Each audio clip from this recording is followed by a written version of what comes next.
apapun yang kita alami. Karena bila kita mensyukuri, kita akan mendapatkan hikmah yang baik dari setiap peristiwa.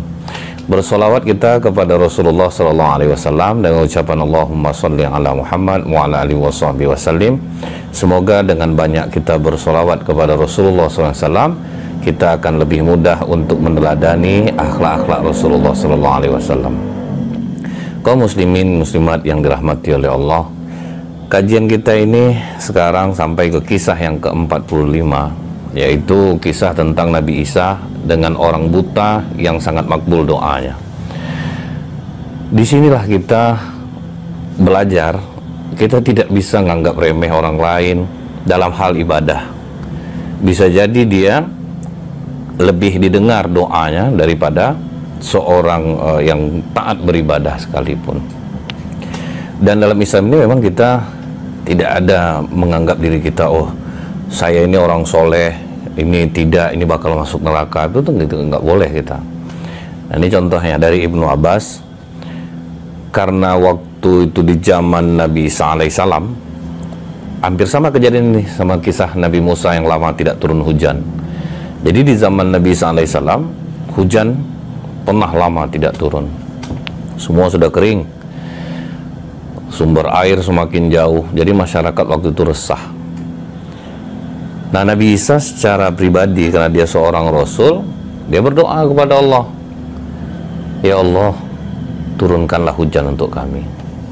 Justru mendapatkan wahyu dari malaikat Jibril, kau tidak boleh memohonkan doa kepada Allah untuk orang-orang yang jahat ini, karena sebagian umatmu ini, hampir semua, bukan sebagian, hampir semuanya itu jahat. Jadi kau katakan kepada umatmu yang banyak melakukan dosa, udah gak usah ada di sini. Jadi mereka sedang berkumpul di lapangan, diumumkan oleh Nabi Isa bahwa kita ini banyak yang berdosa. Jadi aku mohon yang berdosa untuk keluar dari sini.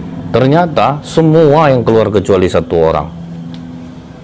Jadi ternyata penyebab musibah itu karena terlalu banyak orang udah melakukan dosa. Kayak kita sekarang inilah.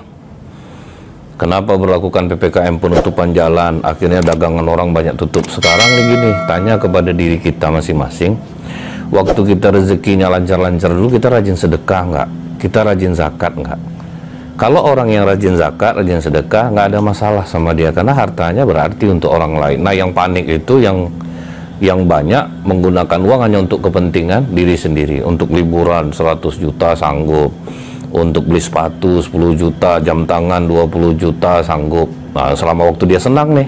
Nah, orang-orang seperti ini panik nih. Dalam keadaan seperti ini panik.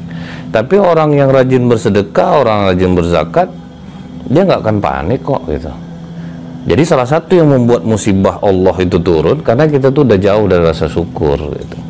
Akhirnya adalah skenario yang cocok untuk ini gitu dari Allah. Nah, diberikannya orang ketakutan sehingga orang ketakutan ini membuat peraturan.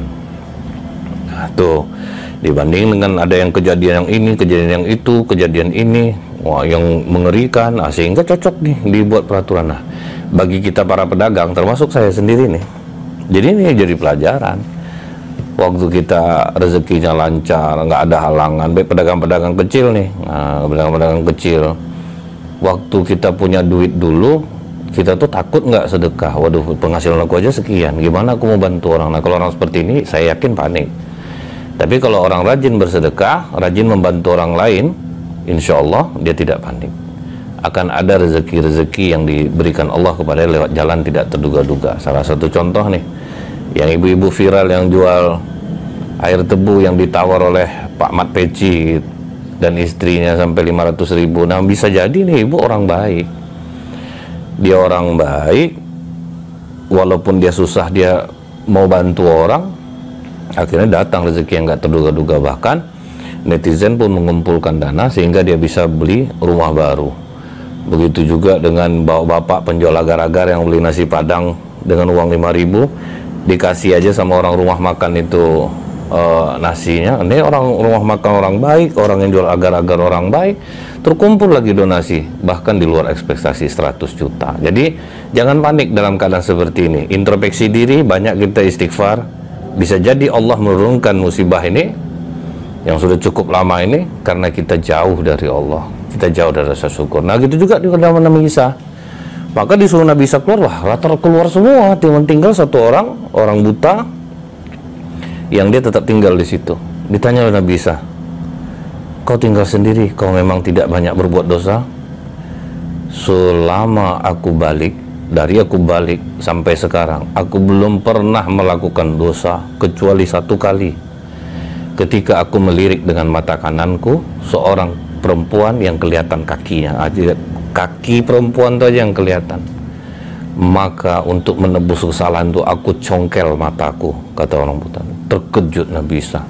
Begitu menyesalnya dia sampai dia congkel matanya. Kalau sempat aku melirik juga perempuan setelah itu dengan mata kiriku juga aku congkel. Maka kata Nabi Isa, engkau lebih pantas berdoa kepada Allah daripada aku. Karena aku jauh dari kesalahan, karena aku seorang nabi dan aku ada wahyu. Sementara kau maksum, bersih dari kesalahan, sementara kau orang biasa. Engkau lebih pantas berdoa daripada aku. Nah begitu penghormatan Nabi Isa kepada orang buta ini. Akhirnya orang buta yang mata sebelah ini diminta oleh Nabi Isa berdoa kepada Allah. Maka dia berdoa kepada Allah, ya Allah, engkau mengetahui siapa diri kami. Banyak sudah kesalahan yang kami kerjakan, namun rezeki tetap engkau turunkan kepada kami. Ampunilah kami ya Allah, turunkanlah hujan untuk kami. Jadi dalam riwayat ini belum lagi turun tangannya, maka hujan turun selebat-lebatnya.